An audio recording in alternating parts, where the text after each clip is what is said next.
É por isso que temos que ser bons estudantes da Bíblia e estudarmos por nós mesmos. Porque essa é apenas uma ideologia. Há inúmeras ideologias que foram introduzidas só para enganar. Portanto, precisamos ler nossas Bíblias para saber o que é dito sobre essas coisas simples. O que dá para perceber é que, sim, os judeus querem que isso aconteça, mas o que eu não vejo a maioria das pessoas perceberem é o quanto os evangélicos querem que esse templo seja reconstruído. Eu tenho visto algumas pessoas dizerem: os judeus fizeram essa moeda com Ciro, mas não, foram os protestantes evangélicos que fizeram essa moeda com Ciro. E é por isso que ela é tão enganosa, pois utiliza princípios que são verdadeiros e pega ideias e simplesmente as modifica. E é isso que a torna um bom engano. A grande verdade é que essa ideia foi fundada em uma má compreensão da profecia das 70 semanas em Daniel capítulo 9.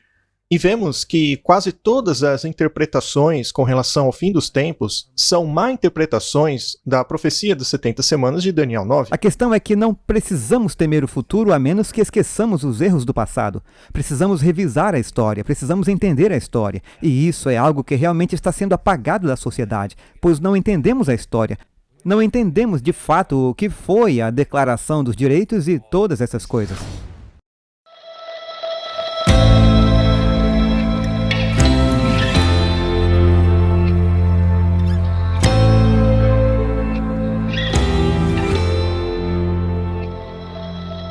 Bem-vindos a mais um episódio de A Verdade Importa. Eu sou Matthew Shonshey e esse é Mackenzie Drubbett. Estamos de volta e eu espero que você tenha assistido a primeira parte desse episódio sobre o Projeto 2025. Nós estamos dividindo em duas partes. Então, se você está assistindo isso agora, mas não sabe exatamente o que está acontecendo, se está meio perdido, volte e assista a parte 1, pois ali nós vamos construir o fundamento sobre esse assunto do Projeto 2025. Este projeto é um plano de transição governamental de mais ou menos 900 páginas que visa transicionar a agenda liberal americana para uma conservadora. É isso que o falso profeta está fazendo atualmente. Sim, e mais uma vez, antes de começarmos, eu quero dizer que nós temos muito material para compartilhar. Temos diferentes boletins informativos que você deve receber em amazingdiscoveries.com. Quer dizer org? Obrigado. Vá até lá e acesse nosso site. Se você for até onde estão os nossos boletins, ali você encontrará tudo que temos de notícias sobre profecias, eventos, versos bíblicos, diários, que serão uma bênção para você. E, mais uma vez, estamos baseados em doações. Portanto, se você quiser nos ajudar a realizar programas como esse e apoiar o Verdade Importa, ficaremos gratos por seu apoio e por suas orações também. Porque é preciso muito esforço para pesquisar essas coisas e também para levar o Evangelho ao mundo inteiro. Portanto, vamos direto ao assunto novamente. Esse documento para 2025, que é um guia para o governo dos Estados Unidos. Muito bem. Então, como já mencionamos, segundo eles, os conservadores pretendem, a partir do primeiro dia de mandato, desconstruir o Estado administrativo. E vimos no episódio passado o que isso significa. Nós vimos que existe uma agenda climática, globalista, papal, muito forte, mas do outro lado, você tem esse projeto 2025, que apresenta uma ideia completamente oposta à agenda da mudança climática.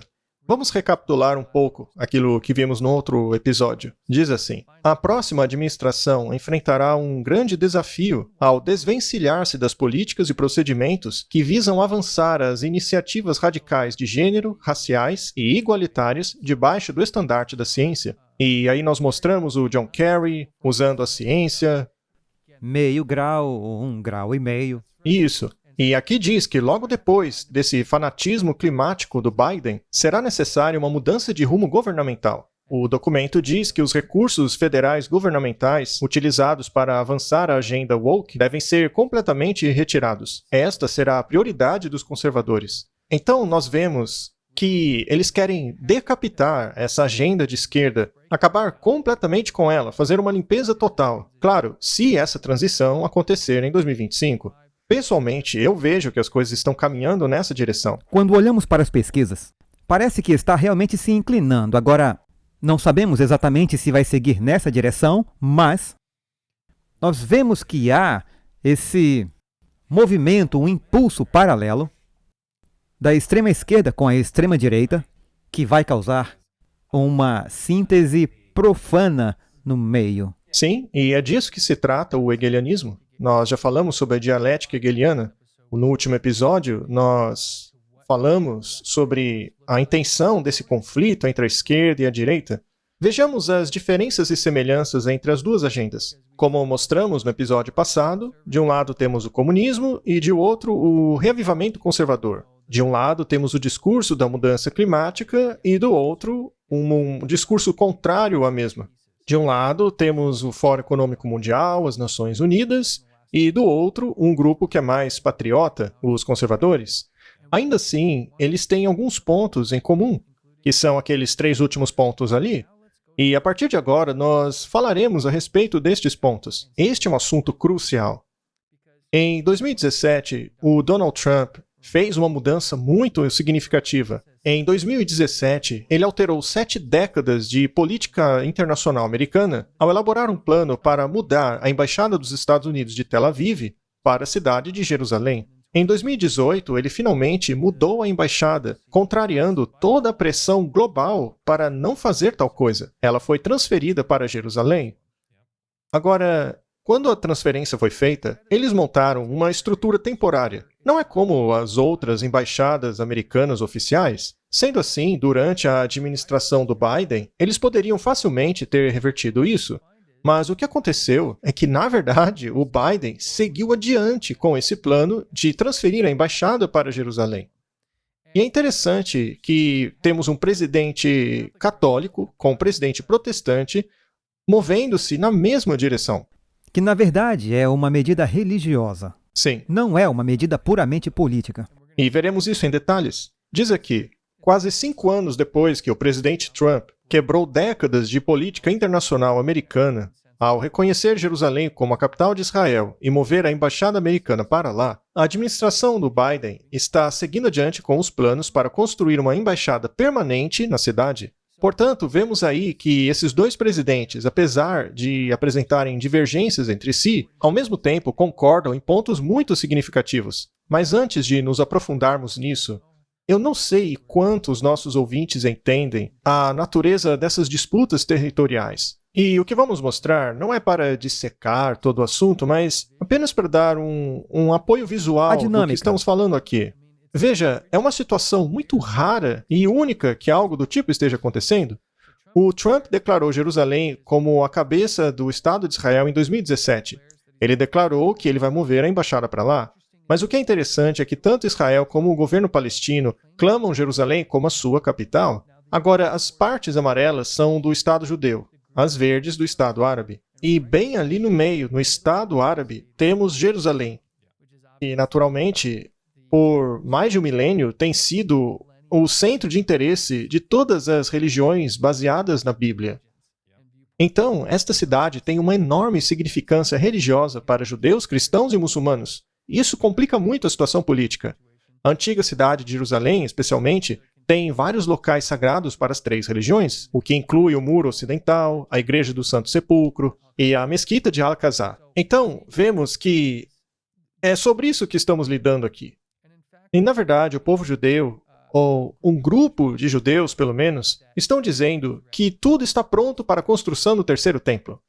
Agora, o que vamos focar hoje é a respeito da visão que o falso profeta tem sobre os eventos finais. Nós veremos que o falso profeta foca muito na construção do 3º templo. Esse templo tem uma grande significância em sua escatologia dos eventos finais. E os judeus também. Eles também têm essa visão em comum de que o 3º templo vai ser importante.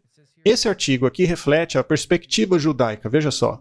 Ao estarmos ansiosos pelo 3º templo, de repente, aparece a novilha vermelha. Isso quer dizer o quê? Que eles estavam tentando criar essa novilha vermelha. Nós vemos pela comunidade judaica que esse é o pensamento dela. Não são todos os judeus, mas muitos estavam querendo que fosse criada essa novilha vermelha, e eles finalmente conseguiram.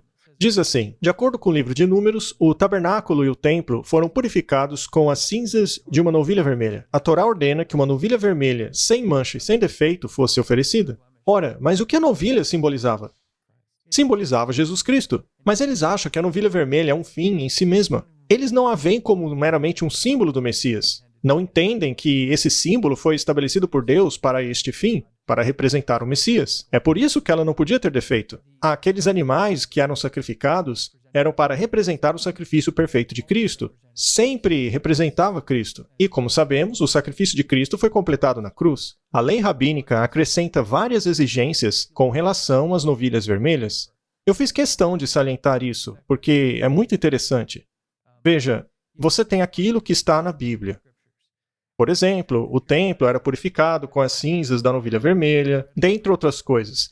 Mas esses acréscimos são encontrados em todo o judaísmo. São acréscimos rabínicos. Leis. Sim, leis. Coisas que não estão ali no original. Veja, eu assisti muitos cultos de rabis durante o sábado, e praticamente em todos eles, a Torá nem é mencionada. Eles falam que o rabi fulano de tal falou tal coisa, o outro rabi falou aquilo, o outro rabi aquilo outro. Então, vira essa loucura que não tem nada a ver com a Bíblia, com a palavra de Deus, com a Torá ou Tanakh, como eles chamam todo o Antigo Testamento. O homem se torna o foco novamente. Exato. Eles acrescentam ideias de homens na palavra de Deus. Tradicionalismo. Exatamente. Isso mostra como essas coisas podem destruir o que está na Bíblia. Não podemos pegar uma tradição humana ou o que um rabi disse e alterar a Bíblia. Portanto, os judeus estão dizendo: estamos prontos, temos as novilhas, estamos prontinhos para construir o terceiro templo. Agora, existe um site chamado Moedas do Templo. Aparentemente, este site é judeu. E este site diz assim: a moeda do templo, que é um design original nosso, foi produzido para reconhecer Jerusalém como a eterna santa cidade onde o templo de Deus estava localizado. Isso é muito comum na cabala judaica. Eles não gostam de usar o nome de Deus em vão, então eles removem a vogal da palavra Deus. É uma maneira de não falar o nome de Deus, mas contanto que você não esteja blasfemando ou usando o nome dele em vão, não há problema. Mas a questão é que essa moeda tem ali o rei Ciro e o Donald Trump. E o site diz: o lado oposto da moeda reconhece Ciro o Grande e o presidente Trump. E, aliás, sabemos que o rei Ciro representa a Medo-Pérsia naquela estátua de Daniel 2. E diz assim: reconhecemos o papel desses dois, do rei Ciro e do Donald Trump, de reinstaurar Jerusalém como a capital. E, aliás, o rei Ciro ficou conhecido por quê? Porque ele permitiu que os israelitas voltassem para reconstruir o templo. Reconstruir o templo. É isso mesmo. No passado, o rei Ciro reconstruiu o templo. E hoje, o Trump moveu a embaixada para Jerusalém, o que fomentou esse grande interesse pela reconstrução do último templo. Segundo o site diz, aquela é a eterna localização do templo. Um dos atos mais misericordiosos de Ciro foi libertar os judeus da cativeiro em Babilônia. Ciro permitiu que esses voltassem à terra prometida e os restaurou a Jerusalém, e deu a eles o direito de reconstruir o templo. Então, nós vemos que, pela perspectiva judaica, o Trump é muito importante, porque ele está tendo esse mesmo papel. Eles o comparam a Ciro porque ele abriu o caminho para isso. No passado, foi o Ciro que deu aquele decreto para dar início à reconstrução gradual do templo. E hoje eles veem a questão da embaixada americana como parte do processo moderno da reconstrução do templo. Agora, o interessante é que, apesar deste site parecer ser judeu, quando você pesquisa melhor, você descobre que é um site evangélico. Você descobre isso ao ler algumas das declarações sobre o que eles acreditam. Diz assim: Israel é a terra santa, é a terra escolhida por Deus, e os judeus são o povo escolhido de Deus. Como cristãos, nós precisamos dar apoio a Israel e ao seu povo, por causa das seguintes razões. Deus diz que ele abençoará aqueles que os abençoarem. Por aqui já fica claro que esse grupo não se considera judeu, mas que deve algo a eles. Então não resta dúvida que este site pertence a um grupo que não são os judeus. Bem, ali diz que é um grupo cristão. Como cristãos, precisamos apoiar Israel. e assim por diante na lista. E é incrível que os cristãos estejam interessados em que esse Cyrus, Trump, estabeleça tudo em Jerusalém, porque eles não são judeus. Não, mas eles têm um grande interesse nisso. Aqui a gente já começou a ver que, veja, eu não acho que as pessoas comuns percebam que os evangélicos são os maiores interessados na reconstrução desse templo. Eu já vi gente dizendo que essa moeda aí foi feita pelos judeus, mas não, foram os protestantes evangélicos que fizeram essa moeda com Ciro. E em seu próprio site eles reconhecem que os judeus ainda são o povo escolhido de Deus e que as promessas feitas por este àquele povo não foram revogadas. E é disso que se trata o dispensacionalismo. Eu sei que a gente já falou um pouco sobre isso antes, mas eu quero focar nessa questão hoje, porque o dispensacionalismo baseia-se numa má compreensão das profecias das 70 semanas de Daniel. Praticamente todas as denominações têm uma compreensão errada a respeito das 70 semanas de Daniel capítulo 9. Muito bem, o dispensacionalismo entende que Israel e a igreja cristã têm papéis distintos e destinos diferentes no plano de Deus. Israel é vista como o povo escolhido de Deus, com promessas do Antigo Testamento que ainda não foram cumpridas. Mas será que ainda há promessas não cumpridas para o povo de Deus? Daniel 9 diz algo diferente.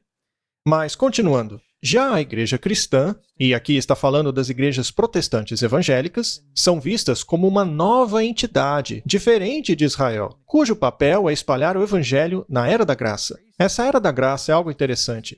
Uma dispensação é como um período de tempo. Eles acreditam que desde Adão até agora, houve 7 períodos de tempo, 7 dispensações, que são separados por aspectos diferentes ao longo do plano da salvação divino. E desde a morte de Cristo, nós estaríamos na Era da Graça. Agora, o problema com essa visão é o seguinte: uma vez que eles ensinam que os mandamentos de Deus, os 10 mandamentos, que sempre estiveram em vigor, você sabe, as pessoas dizem que os 10 mandamentos só começaram a valer ali no Sinai, mas isso não é verdade, porque Adão e Eva quebraram a lei ali no Éden mesmo. Mas a verdade é que a lei sempre vigorou. Nunca houve um período de tempo em que a lei de Deus não estivesse em vigor. Por exemplo, quem era perfeito até que a iniquidade foi achada nele? Falando sobre Lúcifer. Lúcifer, que existiu muito antes de Adão e Eva. Lúcifer já havia quebrado a lei ali no céu mesmo. A lei de Deus sempre foi parte do governo dele, muito antes da fundação desse mundo. E a Bíblia diz que mesmo nos novos céus e na nova terra, lá faz menção às novas luas e aos sábados. Ou seja, haverá sábado na nova terra. Então a lei de Deus é eterna. Jesus disse que nenhum jota, uma vírgula, seria tirado até que tudo fosse cumprido. Ora, sabemos que tudo não foi cumprido ainda porque ele não voltou. Então o problema do dispensacionalismo, dessa Era da Graça, é dizer que você pode quebrar a lei tanto quanto quiser e está tudo bem, porque afinal você acredita em Cristo. Mas isso não faz sentido. Não, com certeza. E se olharmos para Apocalipse, veremos que nos 3 primeiros capítulos, ele fala sobre essas igrejas, e essas igrejas representam diferentes períodos de tempo, desde Cristo até agora. E diz que algumas dessas igrejas têm o espírito dos nicolaítas e a doutrina dos nicolaítas. E quem são os nicolaítas? Eles eram um grupo de pessoas que acreditavam na graça barata, ou o que chamaríamos de graça barata, e que a lei não era mais obrigatória, que foi pregada na cruz. Eles tinham todas essas ideias. E isso é algo semelhante ao que está acontecendo aqui. Mas em Apocalipse, nos 3 primeiros capítulos, está escrito: vocês têm as doutrinas dos nicolaítas que eu odeio, é dito.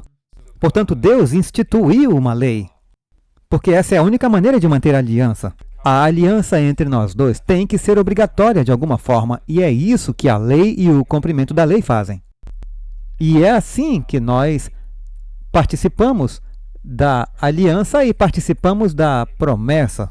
Mas aqui temos uma visão totalmente diferente, e o dispensacionalismo, que é essa era da graça, que é a doutrina dos nicolaítas. Sim, e eu não quero que as pessoas comecem a nos acusar de legalistas, legalistas. Porque nós não estamos dizendo, de maneira alguma, que somos salvos por guardar a lei. Com certeza. Nós somos salvos apenas pela fé em Cristo. Mas dentro desta salvação, a fé sem obras É morta. Portanto, as obras são o resultado de se estar em Jesus. O próprio Jesus não quebrou a lei em nada. E nós devemos seguir o exemplo de nosso Mestre. Em Hebreus é dito que temos um sumo sacerdote que intercede em nosso favor, caso nos arrependamos, confessemos e pedimos por força e fé para abandonar a nossa vida antiga. E ele vai nos perdoar. Portanto, se eu digo que a lei simplesmente acabou, todo o plano da salvação simplesmente não faz mais sentido.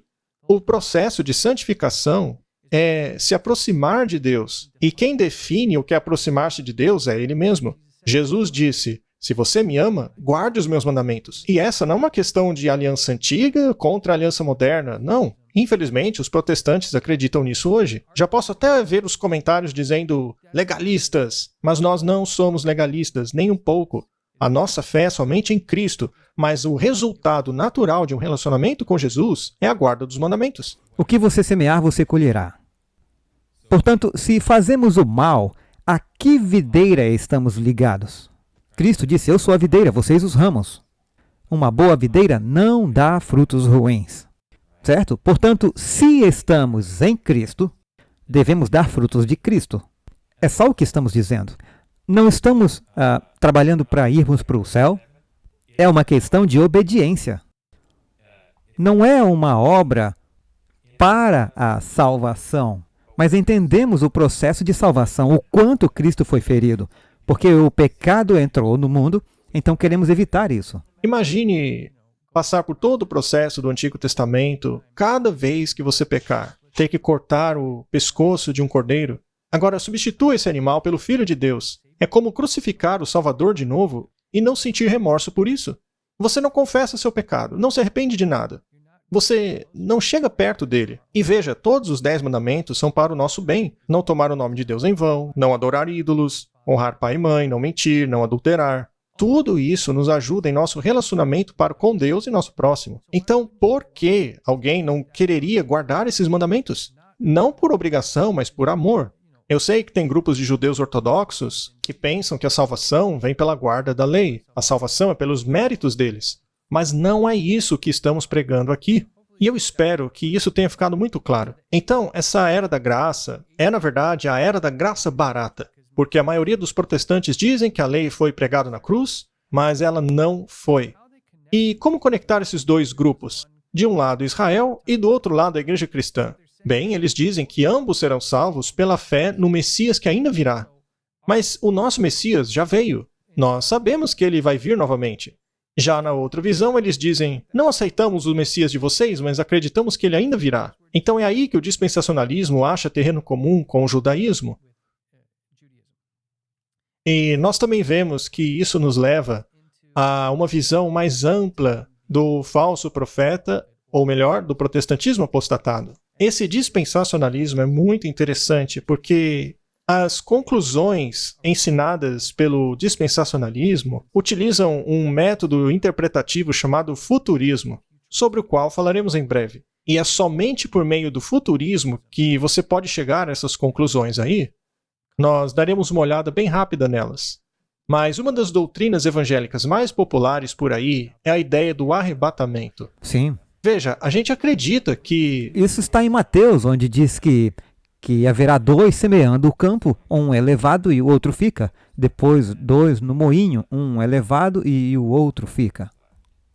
Agora veja, nós cremos que Jesus, quando ele voltar, vai arrebatar o seu povo para encontrá-lo nos ares. Então, a princípio, pode parecer que temos uma teologia do arrebatamento, mas este arrebatamento aqui é antes da tribulação, que é algo totalmente diferente daquilo que cremos. Veja, toda essa lista aí de falsas interpretações, todas derivam da profecia das 70 semanas de Daniel. E o que realmente é interessante é que... Deixe-me fazer uma observação, porque algumas pessoas talvez nem saibam o que isso significa. Então, em Daniel, temos muitas profecias. Temos Daniel 2, fala sobre a estátua. Daniel 7, que é uma besta diferente. Daniel 8, mais algumas bestas.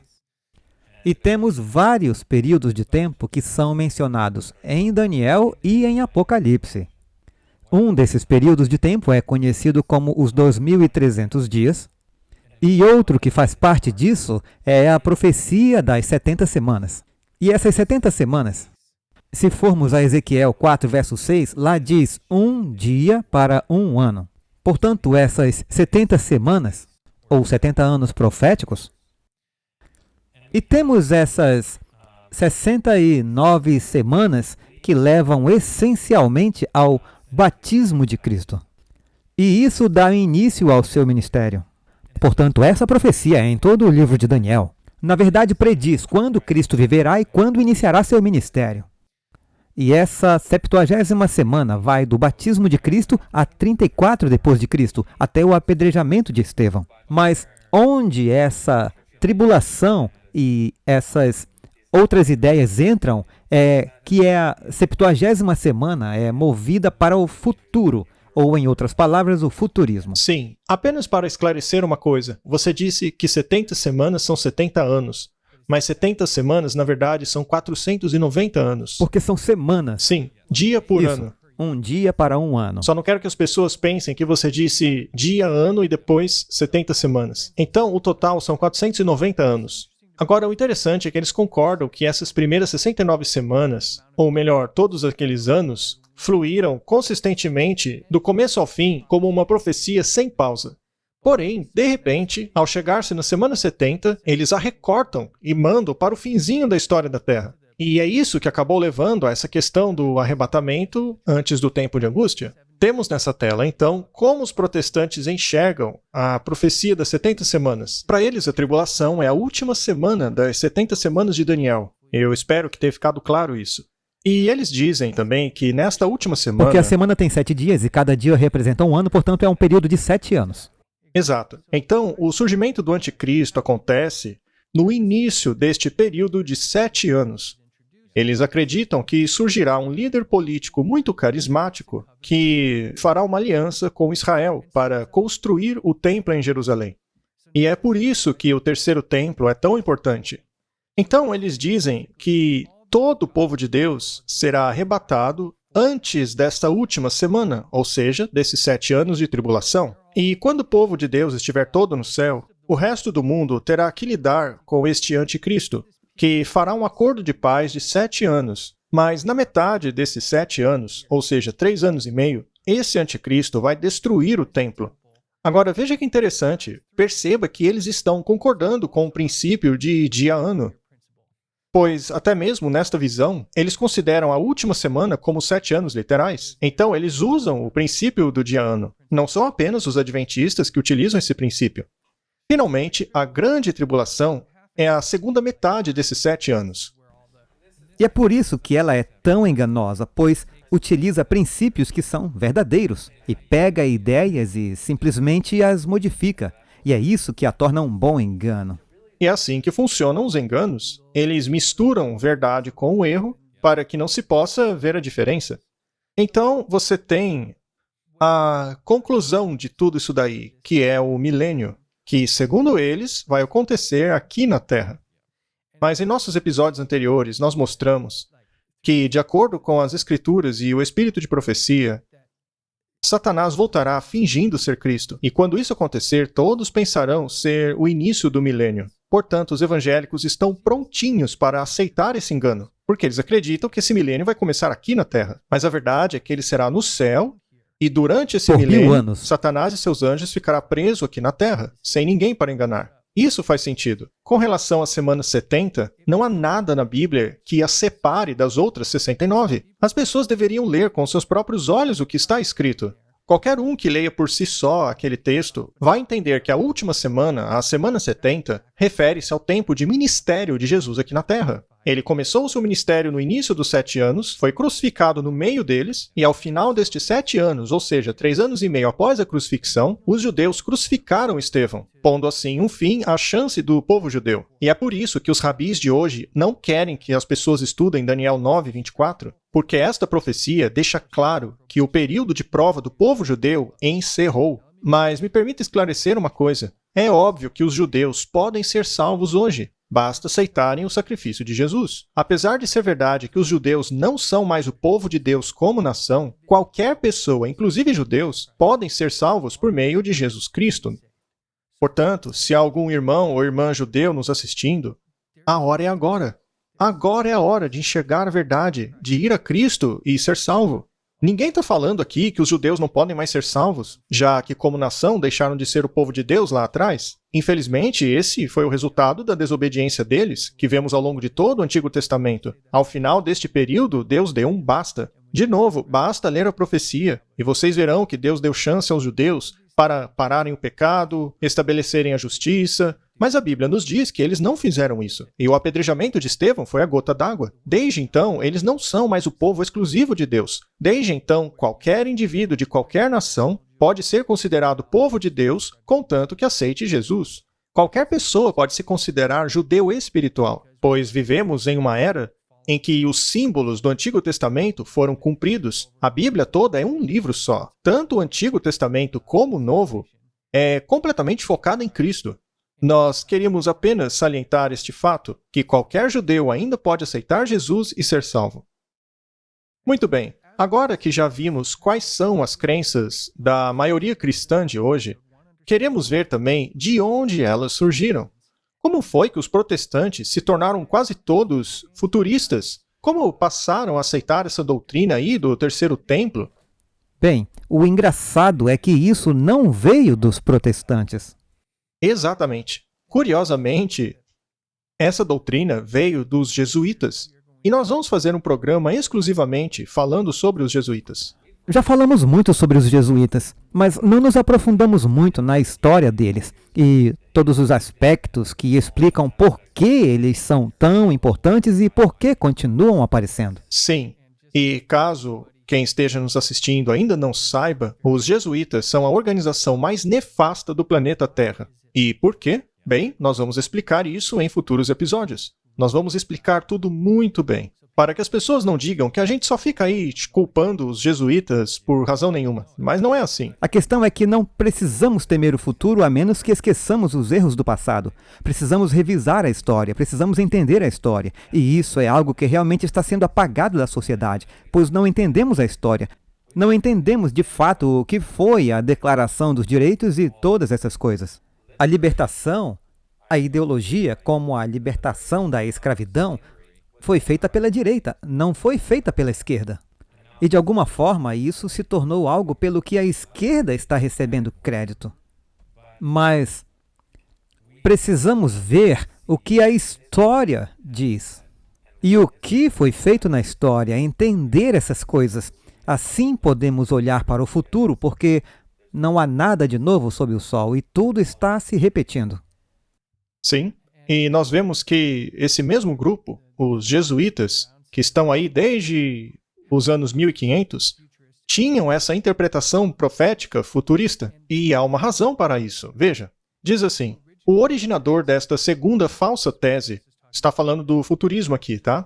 Foi o padre jesuíta espanhol Francisco Ribera. Que muitas pessoas que conhecem um pouco dos jesuítas talvez já tenham ouvido falar. Talvez para muita gente seja a primeira vez. Mas veja o ano em que esse Ribera viveu. 1590. Portanto, essa ideia foi elaborada no início do estabelecimento da América e acabou perdurando até hoje, 2023. Aqui estamos nós discutindo uma interpretação que surgiu em 1590. E o que é interessante quando lemos isso é que esta é uma fonte luterana, não é adventista. Esta é uma compreensão protestante, é um fato histórico. Não há preferência política ou religiosa por trás disso daí. É apenas um fato.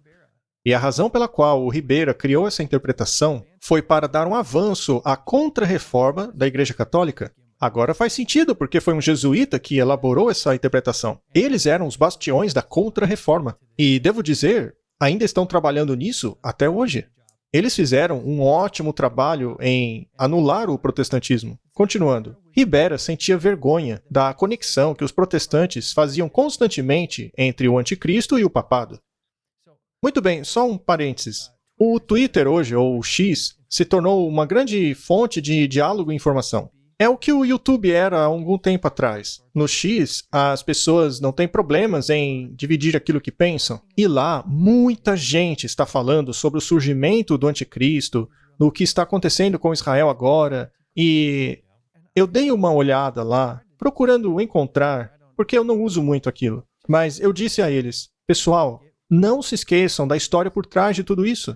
Não se esqueçam que a identificação do papado como sendo anticristo era tão prevalente, era um consenso tão estabelecido, que precisaram inventar isso daí para tirar o foco das pessoas do papado. Então, as pessoas acham que elas estão saindo do sistema, tomando a pílula vermelha, mas a verdade é que estão caindo direitinho no plano deles. Ideologia jesuíta. Exatamente. Continuando. Para combater o protestantismo, ele reviveu uma interpretação futurística de que o anticristo seria um indivíduo específico, um governante individual, ou seja, não papa, que ainda surgiria no futuro. Esse anticristo reinaria 3 anos e meio e seus ensinos seriam embelezados com a reconstrução de um templo em Jerusalém. Então, até mesmo na interpretação futurista original, o terceiro templo já fazia parte dela. E tudo isso foi elaborado com a intenção de confundir as pessoas sobre a identidade do verdadeiro anticristo. Já está aqui. Sim, ele já está aqui. Exato. Na época de Paulo, quem estava executando o papel de anticristo? Roma. Roma já existia. Não importa se Roma mudou a sua carapuça, Roma sempre será Roma. Então, as pessoas começaram a identificar o anticristo como uma pessoa, um indivíduo qualquer que surgiria no futuro. Mas isso não está em harmonia com a Bíblia. Diz assim. Então ele diz ali que seus ensinos envolveriam o da reconstrução de um templo em Jerusalém e o reavivamento das leis levíticas. E eu incluí aí as leis noahídicas. Nós já falamos um pouco aqui sobre as leis noahídicas e de como elas são aceitas desde a administração do George Bush. Então, os evangélicos aceitam até mesmo isso daí. Eles abraçam a aceitação e reavivamento dessas leis noahídicas e dos sacrifícios. E aí entra aquela questão das novilhas vermelhas e o terceiro templo. E tudo isso tem sido acrescentado, mas a questão é que a intenção original do futurismo, com todas essas coisas, é tirar o foco do verdadeiro anticristo. E devo dizer que tem funcionado muito bem. É por isso que temos que ser bons estudantes da Bíblia e estudarmos por nós mesmos. Porque essa é apenas uma ideologia. Há inúmeras ideologias que foram introduzidas só para enganar. Portanto, precisamos ler nossas Bíblias para saber o que é dito sobre essas coisas simples. Paulo disse que o anticristo já operava em seu tempo. Então, como ele pode ser um indivíduo muito além do que Paulo escreveu? Portanto, temos essas pequenas coisas que, se as pessoas lessem, seriam capazes de combater de forma muito simples. Sim, e contanto que você estude a sua Bíblia, é relativamente fácil perceber esses enganos aí. Mas o grande desafio é que vamos até as pessoas com a Bíblia mostrando que essas coisas são enganosas e ainda assim elas não aceitam. Este é o maior problema. Se as pessoas simplesmente aceitassem apenas a palavra de Deus como guia, elas mesmas entenderiam todas essas coisas. Mas não é o que acontece. Continuando. Essa teoria foi popularizada pelo cardeal Bellarmine e tornou-se grandemente aceita através do romanismo. O curioso é que o futurismo é aceito dentro do romanismo. Essa coisa do futuro anticristo começou a infiltrar a teologia protestante. Mas onde é que está essa coisa do terceiro templo? Bem, isso daí veio através de um cara chamado John Nelson Darby, que infiltrou essa nova teologia no protestantismo por volta dos 1800. E Mackenzie, o que mais estava acontecendo nessa época aí na igreja? Havia alguns movimentos em andamento naquela época, mas especificamente o Adventismo do sétimo dia estava surgindo. Sim. Então, nesse mesmo tempo, você também tinha o mormonismo, a Madame Blavatsky, teosofia. Sim, o ateísmo. O ateísmo estava crescendo como movimento. E aqui você tem essa nova ideologia. Então, ao mesmo tempo em que verdades como a profecia dos 2.300 dias, a justificação pela fé e a breve vinda de Jesus estavam sendo descobertas, todos esses enganos satânicos também estavam surgindo, para que as pessoas fossem distraídas. Porque ele conhece a verdadeira profecia bíblica. Assim, ele pode ver como as coisas vão acontecer e inserir as suas teorias para tentar desviar todos do caminho. E isso deu certo, porque afinal estamos aqui falando sobre isso. Falando a respeito. Exatamente. Tem um monte de gente só aguardando essas coisas acontecerem lá em Israel. A construção do terceiro templo. Muito bem, então você tem o futurismo jogando o anticristo para o futuro, e esse John Darby aí, ele chega com essa ideia do arrebatamento antes da tribulação. Então, o terceiro templo não fazia parte da doutrina do Darby. Diz assim: o arrebatamento não era aceito nos Estados Unidos até aquela época, apesar de a ideia estar se espalhando em partes da Inglaterra. Indo para o segundo parágrafo, uma das figuras mais importantes em tudo isso foi Cyrus Ingerson Scofield, um advogado de Kansas que foi muito influenciado pelos escritos de Darby. Em 1909, Scofield publicou a primeira edição de sua famosa Bíblia, que adotava essa nova teologia em seus guias de estudo e rodapés de sua Bíblia. E assim, de pouco em pouco, o futurismo tomou conta da América. Muito bem, então temos o futurismo dizendo que o anticristo viria no futuro. Agora temos o arrebatamento antes da tribulação. Mas de onde a teologia do terceiro templo veio? Como ela se infiltrou na igreja? Foi somente ao fim da década de 60 e início de 70 que Hal Lindsey começou a propagar a sua teologia do arrebatamento, ao introduzi-la no Seminário Teológico de Dallas. Vamos lá para baixo? Anos depois, na década de 90, o seriado Deixados para Trás tornou-se um sucesso entre os cristãos evangélicos. Tim LaHaye e Jerry Jenkins pegaram essa ideia do futuro anticristo de Hal Lindsey, Scofield, Darby, Irving, Newman, Todd, Maitland, Bellarmine e Ribera e a transformaram no maior sucesso de ficção cristã já visto. É incrível como, depois de tantos anos, os protestantes finalmente engoliram os ensinos jesuíticos a respeito do futurismo. O engraçado é a série Deixados para Trás. É especificamente sobre ficção, mas as pessoas ainda a veem como verdade. Sim, e é uma doutrina perigosíssima, porque ela mistura elementos de verdade. Vamos ler outro texto aqui. Depois da Segunda Guerra Mundial, especialmente após o estabelecimento do Estado de Israel em 1948, como vocês sabem, Israel não era uma nação até 1948, pelo menos não reconhecida pelos governos mundiais. Que a ideia de reconstruir o terceiro templo em Jerusalém tornou-se mais proeminente e um tema explícito na escatologia dispensacionalista. E é aí que entra Hal Lindsey, Tim LaHaye e Jerry Jenkins. Tudo isso trabalhou junto, mas antes da década de 50, 60 e 70, essa teologia do terceiro templo não era popular. Portanto, o Darby e o Scofield colocaram o fundamento para a ideologia dispensacionalista, mas foi somente depois que esse negócio do terceiro templo se popularizou. Então, de novo, tudo começou com essa ideia de obscurecer quem é o verdadeiro anticristo. Depois foram lá e pegaram a última semana das 70 semanas e separaram de todas as outras. Depois falaram que o arrebatamento vai acontecer antes da tribulação. E agora, finalmente, a questão do terceiro templo. Então veja que é um erro em cima de outro erro, em cima de outro erro, é uma bola de neve de erros. E todos eles pintam esse quadro que todo mundo evangélico de hoje passou a acreditar. E, curiosamente, até mesmo os judeus passaram a acreditar. Eles mesmos se empolgam com essa reconstrução do terceiro templo. Os textos bíblicos que eles usam para provar isso precisam ser compreendidos no contexto correto, tem que estar em harmonia com o resto da Bíblia. Bem, o interessante, novamente, voltando ao evangelicalismo e ao judaísmo, é que ambos estão procurando por um Messias, um vindouro, e o primeiro, o outro, a segunda vez que ele virá. Mas é isso que o diabo usa. É assim que o diabo vai usar isso. Ambos estão procurando o Messias. Ambos estão olhando para essa mesma área. Existe esse paralelo.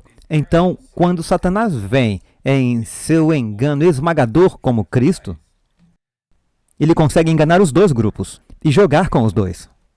Porque eles estão procurando por essa figura de Cristo. Eles estão procurando por essa unidade, esse tempo de paz, essa direção que essa figura de Cristo vai dar. E isso, na verdade, vai cumprir o que eles estão procurando. Exatamente. É por isso que é um bom engano. Porque estes supostos cumprimentos de profecia não estão em harmonia com a palavra de Deus. Eu queria mostrar isso para as pessoas, porque eu não acho que a maioria delas sabe de onde veio essa história de arrebatamento antes da tribulação, de período de 7 anos, de terceiro templo, etc. Como foi que essas coisas entraram no protestantismo? Bem, foi tudo um plano jesuíta para tirar o foco do verdadeiro anticristo. E ao longo dos anos, este engano tem ficado cada vez pior, e hoje é plenamente aceito. Mas sabe o que é interessante com relação ao terceiro templo? É que o próprio Donald Trump admitiu que mudar a embaixada americana de Tel Aviv para Jerusalém foi por causa dos evangélicos. Veja, portanto, como essa perspectiva do falso profeta, como é poderosa essa força cristã evangélica dentro dos Estados Unidos. O próprio Donald Trump reconheceu que sua decisão de mudar a embaixada de Tel Aviv para Jerusalém foi feita por causa dos cristãos evangélicos.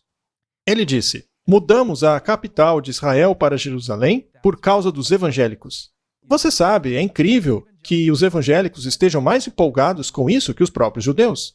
Isso é realmente muito incrível. Depois que eu li esse artigo, as coisas começaram a fazer sentido, as peças começaram a se unir. Agora nós vemos por que o Trump mudou a embaixada. Agora entendemos o papel desses cristãos nacionalistas dos Estados Unidos. Esses grupos vão passar a nos odiar porque nós estamos mostrando essas coisas. Por estarmos dizendo que o Trump faz parte do cumprimento dessa visão dispensacionalista evangélica. Essa falsa ideologia. Sim, dessa falsa ideologia. Ele enfrentou 70 anos de diplomacia e mudou a embaixada apenas por causa dos evangélicos. Veja o poder desse grupo na América. E eu digo a você que eles estão ficando cada vez mais poderosos. Eles agora têm esse projeto 2025, dizendo que todos os conservadores devem se unir. Nesse documento, você vê todo tipo de coisas que apoiam os ensinos dessa ideologia dispensacionalista. E, novamente, essa não é uma ação puramente política, é um movimento religioso. É um movimento religioso. E assim nós vemos a religião assumindo o controle do governo lentamente, pouco a pouco. E aparentemente tudo isso está encapsulado na direita americana, que concorrerá à eleição em 2024. E com todas essas coisas acontecendo, essa sensação messiânica em volta do Trump faz as pessoas pensarem: nossa, isso é realmente obra de Deus. Deus está trabalhando em tudo, veja. Mas assim como você colocou, isso só mostra como essa ideologia religiosa está tomando conta do governo. Esse projeto é um passo monumental de mudar a estrutura política dos Estados Unidos. Por muitos anos, a Nancy Pelosi, que é totalmente de esquerda, fã do Papa, ela até mesmo queria ser embaixadora no Vaticano, que vive ali na cidade do Vaticano. Ela não conseguiu, mas ela queria isso. Mas o presidente da Câmara atual, Mike Johnson, que é cristão evangélico, defende o quê? Ele defende a direita extrema pró-Israel. Mike Johnson descreveu a sua visita em 2020 ao Monte do Templo em Jerusalém como cumprimento de uma profecia bíblica. Sua eleição é a vitória mais significativa até hoje para os evangélicos em Washington. Não é exatamente isso que deveríamos esperar do falso profeta, um movimento muito religioso. Movimentos religiosos de extrema-direita entrando no governo, além de ser o presidente da Câmara. E esse é o grande problema. Tivemos Trump pressionando para que essas coisas fossem para Jerusalém, depois Biden dando continuidade, o que pode ser surpreendente porque eles deveriam estar em lados opostos. Daí entra em cena o presidente da Câmara. Para os cristãos evangélicos, isso é uma vitória, eles disseram. Uma vitória enorme. E que esses movimentos são o cumprimento da profecia bíblica. E ele foi para Jerusalém visitar o Templo do Monte. Ou seja, o que ele está querendo dizer? Eu acredito nos ensinamentos futuristas. O que é interessante é que 9 meses antes de sua eleição, vários políticos cristãos poderosos tiveram aquele clássico café da manhã de oração. Tem um documentário na Netflix falando sobre isso. Eles são a elite poderosa cristã evangélica nos Estados Unidos. E neste evento, esses caras oraram especialmente por Mike Johnson. Eles oraram pedindo para que Mike Johnson fosse eleito. Isso só mostra o quão poderoso o Mike Johnson é na visão deles. E como muitos sabem, havia 3 outras pessoas concorrendo ao cargo. Poderia ser qualquer outras delas, mas não seria tão significativo como foi sendo Mike Johnson o eleito. Isso mostra o quão útil Mike Johnson será para a elite cristã dos políticos. Johnson surgiu como o 4º candidato republicano naquilo que se tornou um quase absurdo ciclo de luta política interna desde a saída de Kevin McCarthy, causou uma luta por poder dentro do Partido Republicano. O equilibrado e profundamente religioso Mike Johnson, além de ter poucos inimigos, também tinha um apoiador de peso dentro do Partido Republicano, Donald Trump. Temos aí então essa figura messiânica sendo abençoada pelo falso profeta. E veja, eu não quero julgar o Mike Johnson. Eu quero que ele seja salvo, assim como qualquer outra pessoa. Quero que todos aceitem a Cristo e sejam salvos. Então, me perdoe por dizer isso. Ainda assim, É fato que ele está representando esse ponto de vista que estamos combatendo aqui. A verdade é que todas essas pessoas e essas referências que mostram que aqueles que trabalham diretamente com Satanás estarão bem próximos do trono. E isso significa que cada um terá a oportunidade. E nós temos que orar pela nossa liderança. Temos que orar pela nossa liderança política para que eles não sigam a direção errada. Mas isso não significa que nós não devamos dizer o que está acontecendo. O que mostramos são fatos, não estamos julgando ninguém. Nós oramos para que essas pessoas se salvem, que eles vejam no que estão envolvidos. Sim. E talvez eles até parem de ser um partido. Talvez eles se tornem uma força para mostrar às pessoas o que é a verdade. Continuando. Eu estou chocado que um membro da Câmara dos Deputados, por quem oramos apenas 9 meses atrás, seja agora o presidente da casa. E, de acordo com a Constituição americana, ele é o segundo na linha da presidência. Então perceba como o poder evangélico está ficando cada vez mais poderoso. Vamos pular ali para o fim. Mas também é a vitória mais significativa até hoje para os cristãos evangélicos favoráveis ao movimento de Israel. Então parece, mais uma vez, que do ponto de vista do falso profeta, a coisa mais importante do momento é o que está acontecendo ali em Israel. E eu acredito que os nossos ouvintes estejam se perguntando por que Israel é tão importante? Por que os Estados Unidos apoiam tanto aquela nação? Bem, é por causa de tudo aquilo que já explicamos. A crença deles no arrebatamento, no anticristo, no templo, tudo isso tem a ver com Israel. E quando nós falamos sobre isso, o que Satanás ganha promovendo isso? Quando falamos de Satanás e seus objetivos, ele diz: eu serei como o Altíssimo. Eu quero sua adoração. Entende? E ele quer substituir Deus.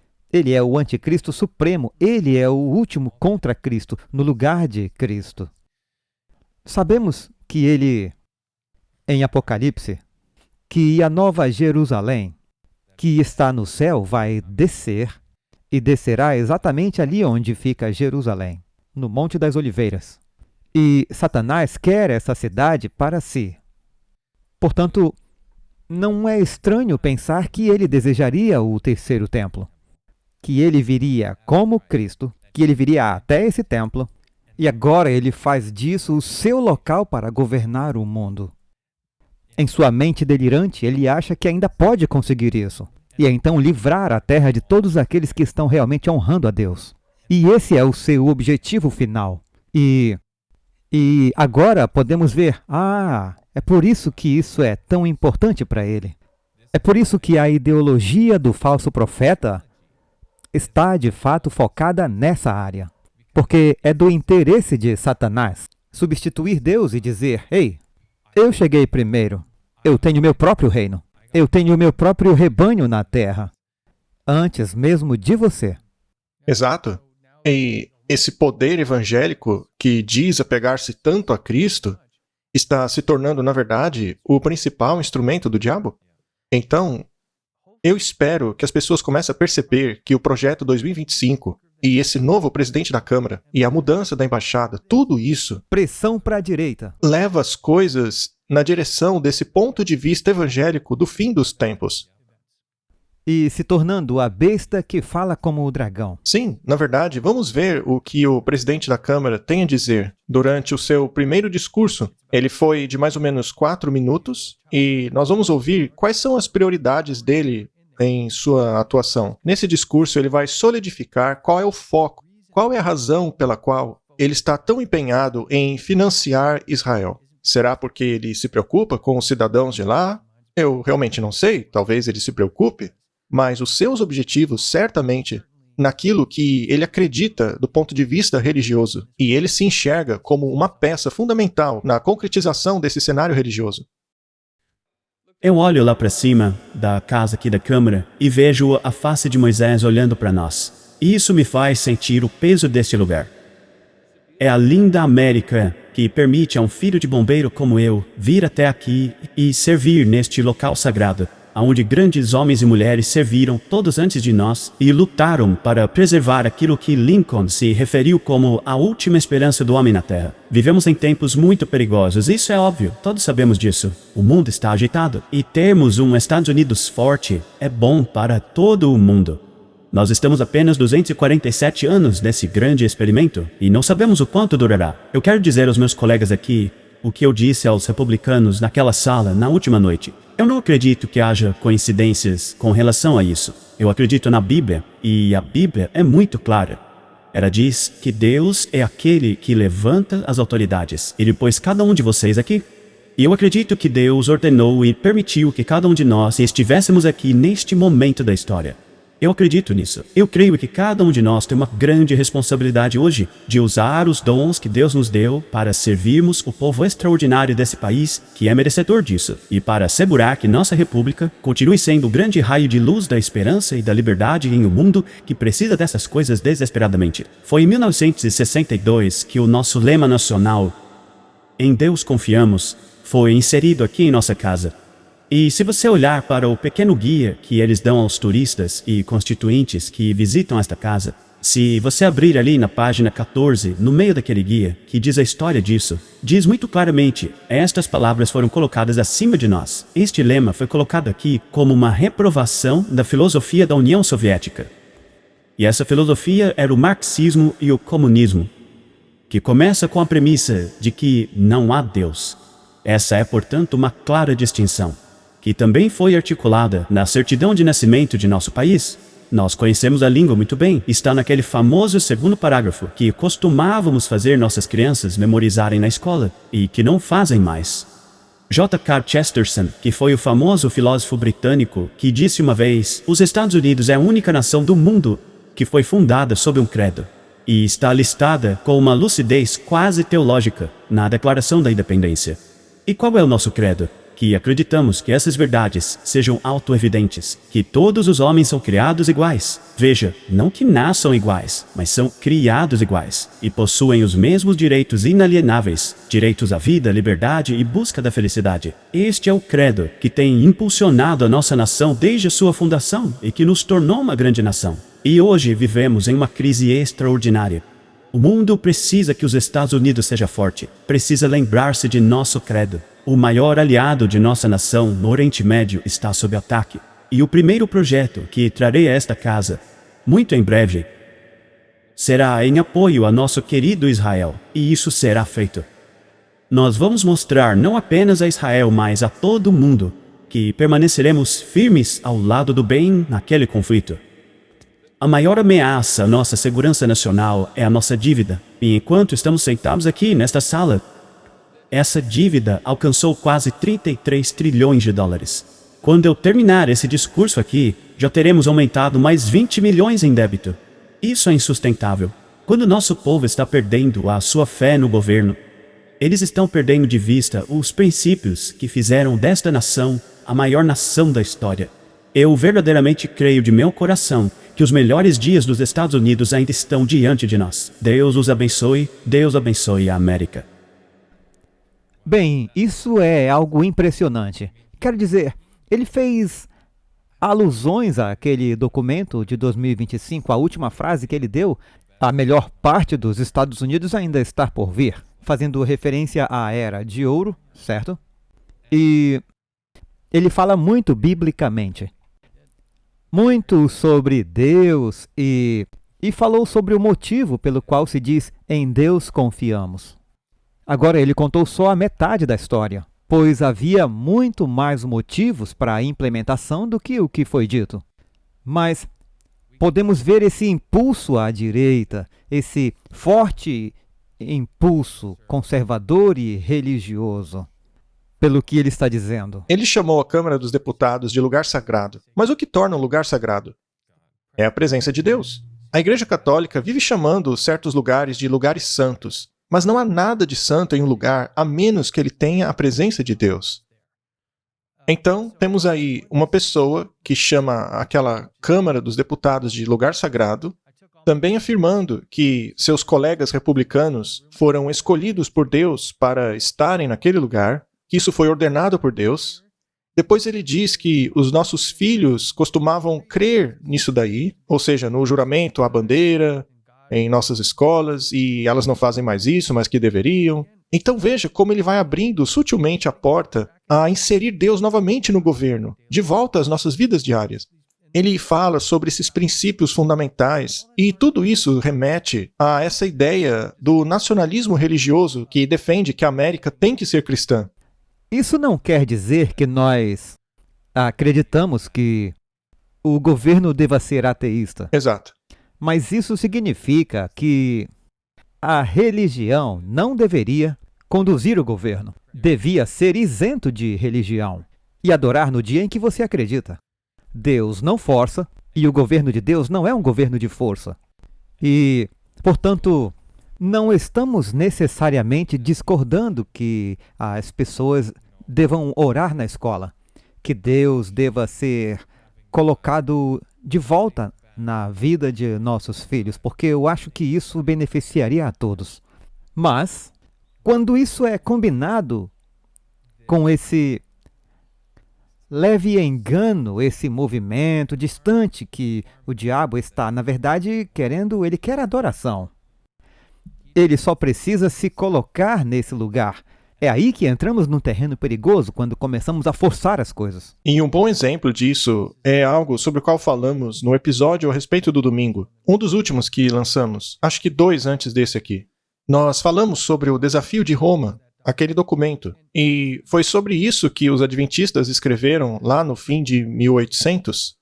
Os políticos queriam declarar a América uma nação cristã, e quando a Suprema Corte declarou os Estados Unidos como uma nação cristã, os adventistas escreveram uma carta de repúdio dizendo: vocês não podem declarar os Estados Unidos uma nação cristã, pois isso abre porta à perseguição religiosa. Não importa se isso parece ser a coisa certa a fazer, vocês estão, na verdade, abrindo porta para o fim da liberdade religiosa.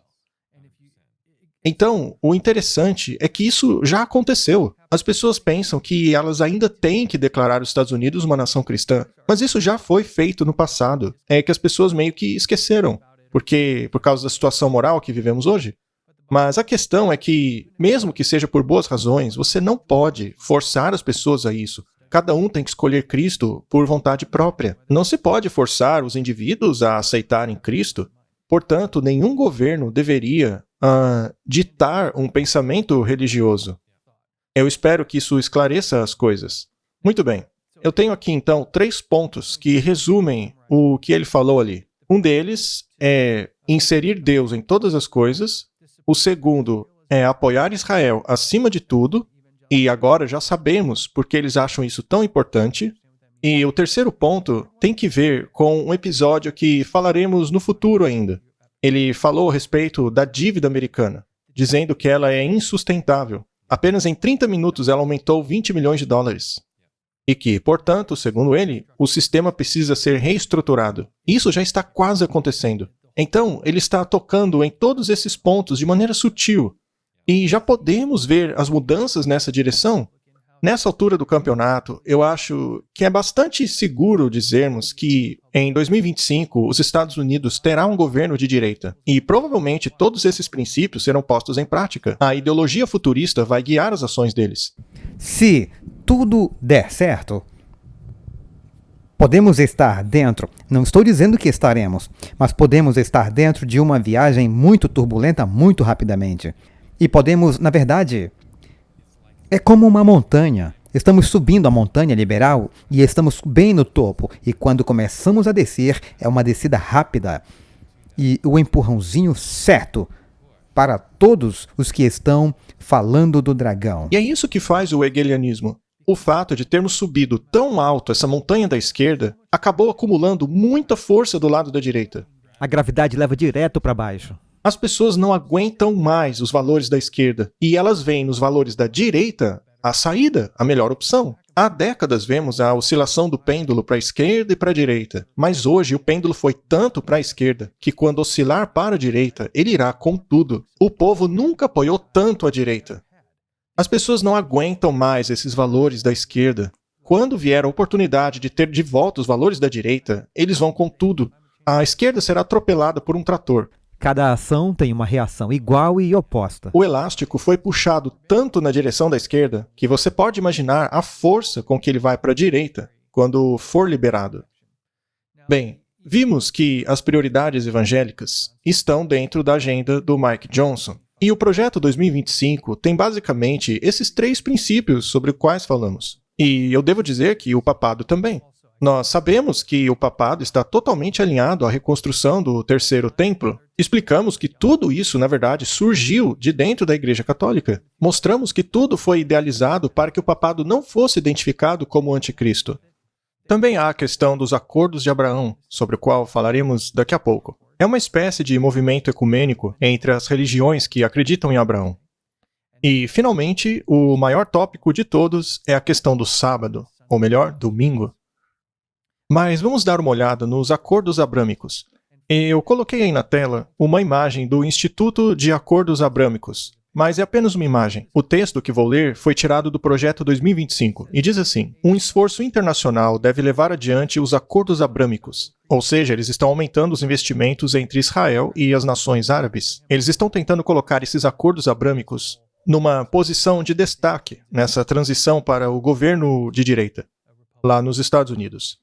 A próxima administração deveria construir em cima dos sucessos diplomáticos da administração Trump, por meio do encorajamento dos Estados Árabes, incluindo a Arábia Saudita, a entrarem nos Acordos Abrâmicos. E a última frase diz assim: a autoridade palestina deve ser desfinanciada. Bem, isso é interessante porque agora mesmo tem muito apoio para Israel e pouquíssimo apoio público para a Palestina. E é claro, me refiro fora das nações islâmicas. Mas a questão é que até aqui, nesse Projeto 2025, eles estão pondo a Palestina de lado e convidando a Arábia Saudita. É quase que um mecanismo trabalhando contra o Estado palestino. E veja, eu não estou nem de um lado nem do outro. Não estou defendendo Israel ou a Palestina, não é isso. Mas estou apenas analisando o ponto de vista do falso profeta, onde essa questão da Palestina e Israel tem um papel de destaque. Agora, como uma manifestação física desses acordos abrâmicos, eles construíram essas coisas chamadas Casas da Família Abrâmica.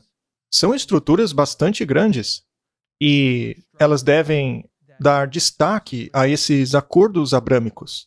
O objetivo dessas estruturas é mostrar que as 3 religiões são basicamente a mesma coisa. Trata-se de uma mesquita, uma sinagoga e uma igreja. Tudo dentro dessa casa familiar abrâmica. O objetivo dessas construções é mostrar o sucesso dos acordos abrâmicos, dizendo que é possível que essas 3 religiões coexistam. Curiosamente, o que Jesus disse foi: separem-se. Mas isso não significa meramente se separar. O que Jesus quis dizer é: unam-se na verdade. Mas se você não pode se unir ao outro pela verdade, então separe-se. A palavra coexistir soa bonitinha, agradável, legal, mas se não é baseada na verdade, então não devemos nos unir àquilo que tem erro. É simples assim, não dá para fazer coisas juntos. E não se trata de ódio contra uma pessoa de outra religião, não é isso. Significa simplesmente não se unir em adoração a uma filosofia que contenha erro. Mas, voltando, eles pretendem 3 coisas. A primeira é unir as comunidades judaicas e muçulmanas. Eles também incluem o cristianismo, mas o foco é juntar os judeus aos muçulmanos. E o que é interessante para mim é esse foco em Abraão. É como se ele fosse o centro de todas as religiões. Mas Deus é o centro da religião. E tinha pessoas muito antes de Abraão, por exemplo, Noé, Enoque, Adão. Veja o Sete. Veja, eles não colocaram o nome de Acordos de Sete. O que vemos então é que eles estão focando na figura do Abraão como a figura central de tudo aquilo que as une. Mas essa figura deveria ser Jesus Cristo. Bem, foi isso que Jesus disse até mesmo aos judeus. Ele disse: vocês falam de seu pai Abraão, mas seu pai os teria condenado. Sim, e Abraão estaria condenando isso também. Não tenha dúvidas disso. Então, esse movimento ecumênico basicamente está dizendo: somos todos iguais. Mas isso não é verdade, porque o que esse movimento está fazendo é unir a verdade e o erro. Afinal, 2 dessas religiões rejeitam completamente Jesus Cristo como sendo nosso Salvador. Até mesmo Abel compreendeu que ele precisava de um Salvador. Ele entendeu o ponto da vinda do Messias, a vinda de Jesus Cristo. Então, como é possível a essas três religiões afirmarem que são basicamente a mesma coisa, enquanto a centralidade do Antigo e Novo Testamento é baseada em Jesus Cristo? Em toda a Bíblia. Só que eles rejeitam isso. Como pode haver harmonia ou coexistência em três religiões quando duas delas rejeitam a coisa mais importante de todas, que é a natureza divina de Jesus? E, finalmente, o objetivo deles é trazer paz ao Oriente Médio, que também é um elemento do dispensacionalismo, o futurismo. Mas esse acordo de paz não é nem mesmo real. Eles só querem que esse acordo aconteça porque, segundo eles pensam, esse acordo iria acontecer antes do arrebatamento. E daí, o resto do mundo que se vire durante o tempo de angústia, porque os santos estarão no céu. Portanto, para os cristãos, esse acordo seria um cumprimento profético. Segundo eles, é uma relação ao príncipe que faz uma aliança com muitos em Daniel 9, verso 27. Mas, como já mostramos, tudo isso é uma distorção da profecia das 70 semanas. Talvez devêssemos fazer um programa só sobre as 70 semanas, porque eu sei que há muitos evangélicos que possam assistir a esse programa, muitos protestantes que não compreendem perfeitamente essa profecia. E é uma coisa tão simples de se fazer. Nós mostraremos e provaremos que esse ponto de vista é uma distorção do que está na Bíblia. Então, os acordos abrâmicos são um elemento central nisso tudo. E o que eu acho interessante é que eles falam sobre toda essa paz e segurança. E aqui em 1 Tessalonicenses e Jeremias, vemos que, após falarem sobre paz e segurança, sobrevirá ao mundo repentina destruição. De novo, eu repito, essa ideia de que esse acordo vai trazer finalmente a paz ao mundo é uma grande fantasia. Não é o que a Bíblia diz. E outra coisa que também é muito interessante de observar é que, segundo o dispensacionalismo, será esse futuro anticristo que vai negociar esse acordo de paz. E então virão 7 anos de tribulação. Então, eles estão procurando por essa pessoa que vai concretizar esses acordos de paz. E, bem, a pessoa que concretizou esses 2 acordos de paz no Oriente Médio foi um sujeito chamado Jared Kushner. Ele é o sobrinho do Donald Trump. Então, temos todo mundo evangélico pregando essa doutrina do dispensacionalismo, mas ninguém se dá o trabalho de chamar o Kushner de anticristo. E ele é carismático, é uma figura política. Veja, eu não acredito no dispensacionalismo. Eu acho que o Jared Kushner não é nada. Mas isso mostra que eles mesmos não estão aplicando os seus próprios princípios às pessoas que estão fazendo essas coisas que eles acham que vão acontecer. Naturalmente, ainda não há paz no Oriente Médio. Essa paz não foi concretizada, mas o fato de ele ter sido o único cara que conseguiu fazer alguma coisa nesse sentido e os evangélicos não o estarem associando ao anticristo é uma piada para mim. É curioso que eles não tenham feito isso ainda. Muito bem, agora temos o último ponto, que é provavelmente o mais importante. Trata-se da questão do sábado no Projeto 2025. Nós vemos que esse documento fala sobre o sábado na página 589. E como nós conversamos rapidamente antes, o número 589 tem um simbolismo nele, mas nós não vamos falar a respeito agora. Mas é incrível que isso esteja na página 589. E diz assim: o descanso sabático ordenado por Deus como dia de descanso é verdadeiro. E não foi até recentemente que a tradição judaico-cristã procurou honrar essa ordenação por meio da regulamentação moral e legal do trabalho nesse dia. Ainda mais, um dia de descanso em comum possibilita a famílias e comunidades aproveitarem o tempo juntas, ao invés de como indivíduos atomizados, e provê uma cadência de vida saudável para todos. Infelizmente, esse dia de descanso em comum foi colocado de lado devido à pressão do consumismo e secularismo. Muito bem, nós mencionamos antes que nós vamos fazer um terceiro episódio falando a respeito da questão do sábado e domingo. E nele nós vamos revisar o documento Recuperando o Domingo Sabático como um Direito Universal Humano, escrito por um padre jesuíta e também professor. E eu peguei um trecho daquele documento que apresenta o mesmo tipo de ideologia do Projeto 2025. Veja só. Diz assim: a Declaração Universal dos Direitos Humanos e o ensino social católico E veja, conforme lemos esse documento, veremos que a Declaração Universal de Direitos Humanos e o ensino social católico são a mesma coisa, e as pessoas não enxergam isso. Mas esse documento é pura doutrina social católica. Vamos lá. O ensino social católico e as mais recentes encíclicas têm chamado a atenção para o direito da observância do domingo na economia contemporânea. Em 1961, a Suprema Corte americana confirmou os direitos dos estados em McGowan versus Maryland de ter legislação restringindo a atividade econômica para o bem comum aos domingos. No entanto, proibiu desastrosamente qualquer fundamento religioso para tais leis. A atitude consumista e o desejo de recreação dos americanos superaram tristemente as leis azuis da maioria das legislaturas estaduais. Então, são as mesmas ideias. O Projeto 2025 e o documento jesuíta ambos dizem que o consumismo e o desejo pela recreação e essa atitude consumista arruinaram a observância do sábado. E aqui vemos as leis azuis surgindo novamente. Portanto, essas leis azuis estão em vigor há décadas. E eu quero ressaltar que, como diz o sábado, certo? Na verdade, quer dizer domingo. Porque na lei do governo dos Estados Unidos, desde 1890, a palavra Shabat passou a significar domingo. Essa foi a decisão tomada.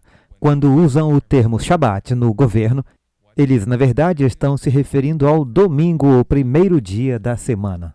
Portanto, esse é um termo legal. Shabat significa, literalmente, domingo. Nos Estados Unidos, sim. Nos Estados Unidos. E quem sabe a gente possa fazer um episódio futuro mostrando às pessoas sobre o que estamos falando. Também diz assim: aqueles funcionários que têm menor posição no local de trabalho são lamentavelmente atraídos para o emprego aos domingos. Como vimos, eles pensam diferentes em alguns pontos, mas no ponto que realmente interessa, eles são muito conectados, como o sábado, por exemplo. Atividades para o bem comum aos domingos. Isso mesmo. Isso é puro ensino social católico. Vamos continuar a ler o documento. Como enfatizado constantemente pela tradição judaico-cristã e pelo artigo 18 da Declaração Universal dos Direitos Humanos, a atividade comercial aos domingos deve ser regulada por leis civis que protejam a observância religiosa. Estes são os mesmos princípios do Projeto 2025. Veja o que diz a página 589. O Congresso deveria apoiar isso.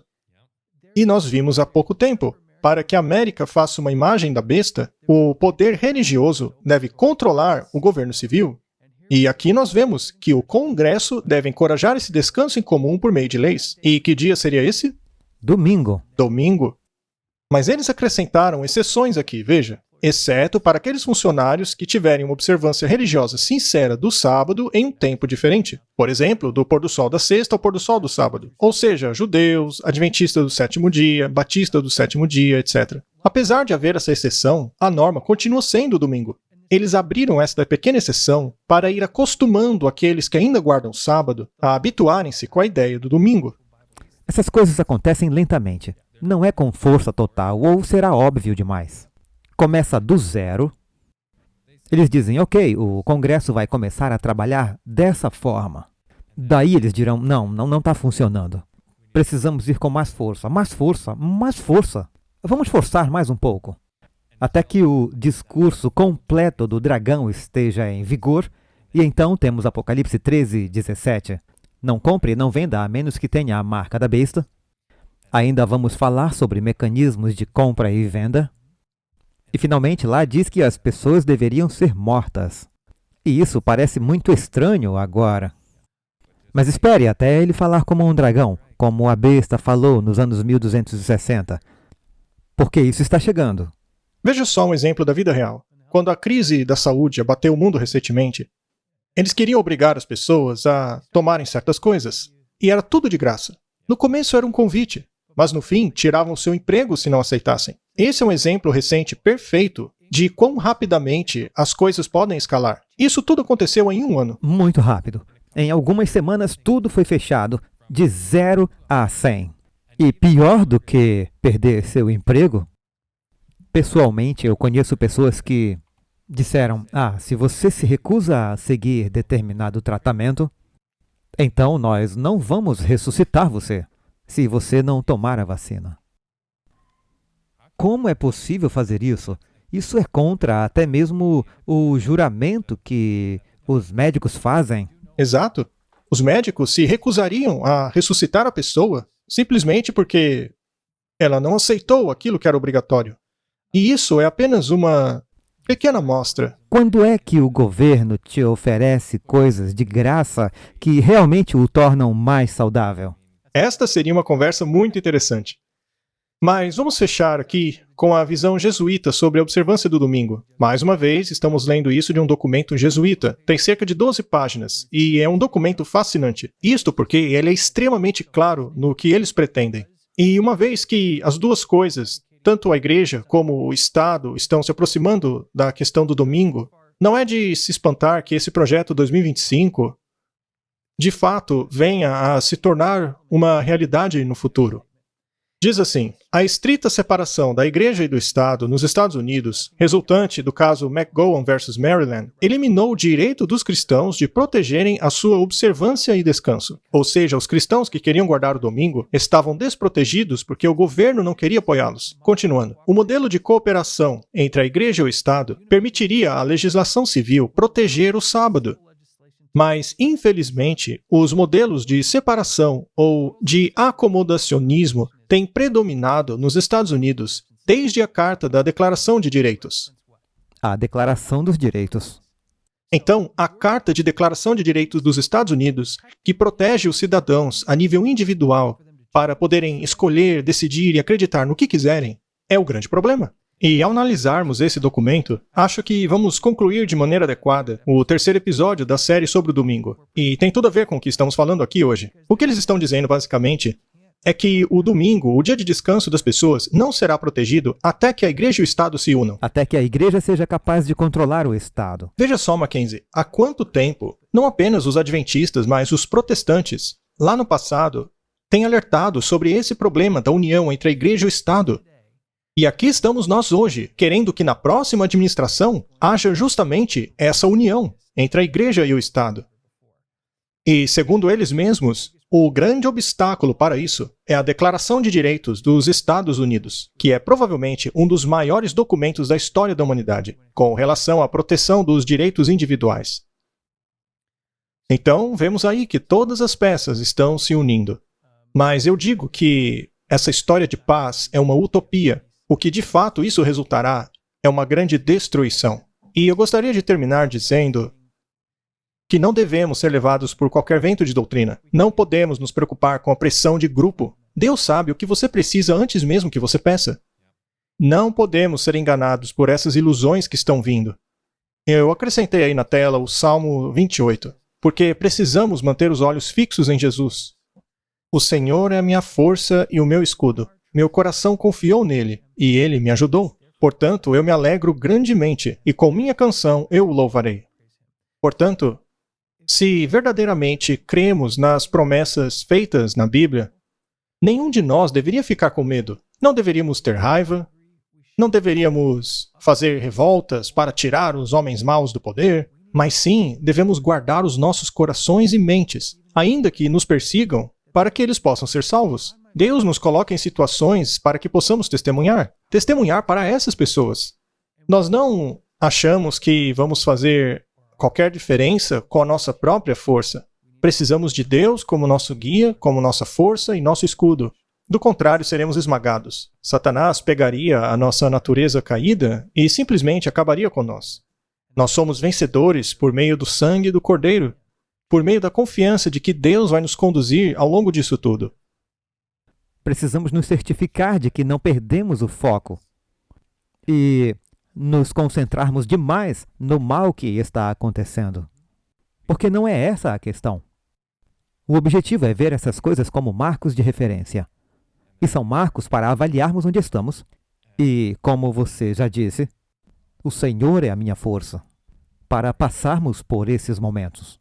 Eu espero que as pessoas, após esses 2 episódios, tenham uma compreensão melhor do que é o Projeto 2025, qual é o seu objetivo, no que difere e no que se assemelha a essa agenda atual. Espero que tenham compreendido o que é o dispensacionalismo e por que os evangélicos, que são tão poderosos hoje, estão literalmente rumando para a presidência dos Estados Unidos. Eles têm uma agenda também. Tudo isso está nos mostrando que aquilo que temos mostrado aqui sobre a unificação da igreja e o Estado, a ascensão do poder cristão, que tudo isso irá em breve, mais cedo ou mais tarde, culminar na volta de Jesus. Mas antes disso, os milagres dentro das igrejas protestantes e durante o aparecimento de Satanás como Cristo, tudo isso vai acontecer. E eu espero que as pessoas, unindo as peças, crendo em nós ou não, possam vir no futuro a entender o que estamos expondo aqui. Que entendam que tudo isso foi tirado da Bíblia, a fonte de toda a verdade. Quanto mais as pessoas virem as coisas se cumprindo, mais você verá que a verdade está se tornando clara e se cumprindo exatamente como a Bíblia previu. Então, por favor, curta e compartilhe este vídeo com seus amigos. Inscreva-se para não perder mais nenhum vídeo. E vá para o adtv.watch para poder estudar essas coisas, salvar marcadores, salvar citações, para poder compartilhá-la com seus amigos e sua família. E, acima de tudo, comece a estudar a Bíblia por você mesmo. Porque você precisa estar ciente das coisas que estão acontecendo e precisa ter uma resposta individual. Se alguém se aproximar de você e lhe perguntar sobre esses assuntos, você precisa ter uma explicação. Nem sempre você vai dizer, ou vai poder dizer, assista esse vídeo. E se eles fecharem os canais e se a censura for mais longe? Precisamos do assim diz o Senhor para tudo o que fizermos. E era assim que os reformadores agiam. Sola Escritura. A Bíblia é a nossa única fonte de autoridade.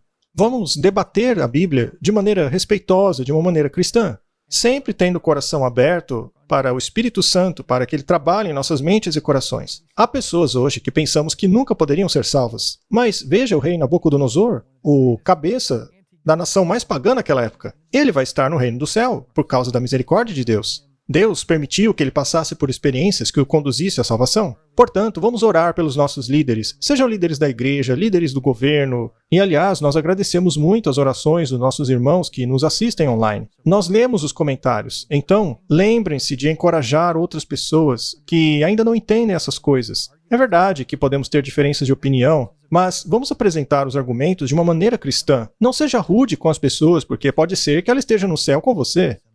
Então mantenha essas coisas em mente, ore por nós, por favor, porque o diabo nunca para de nos atacar, e eu espero que possamos ter mais um episódio muito em breve. Obrigado a você e a cada um que assistiu. Nos vemos no próximo vídeo.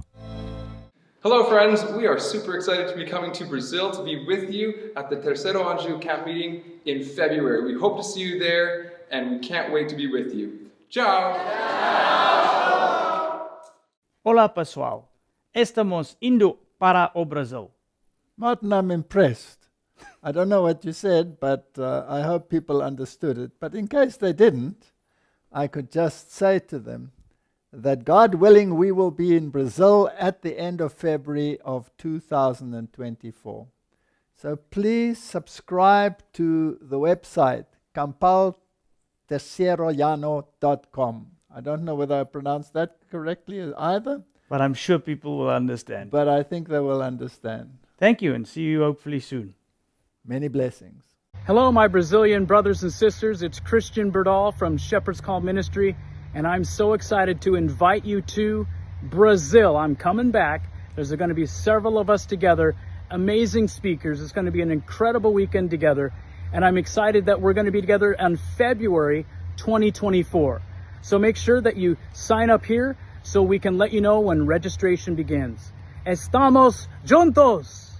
Hey everybody, it's Scotty Meyer from Little Light Studios, and I am excited to return back to Brazil in February. I hope each and every one of you guys will come out to this because there's going to be some amazing speakers. I'm looking forward to the presentations that we're going to hear, and your mind's going to be blown. We got some new content coming, and so we hope that we will see you guys there in February. Enquanto ele não vem. Hi, I'm Barbara O'Neill and I'm coming to Brazil in February 2024. You can register by clicking the link below and I look forward to meeting you then.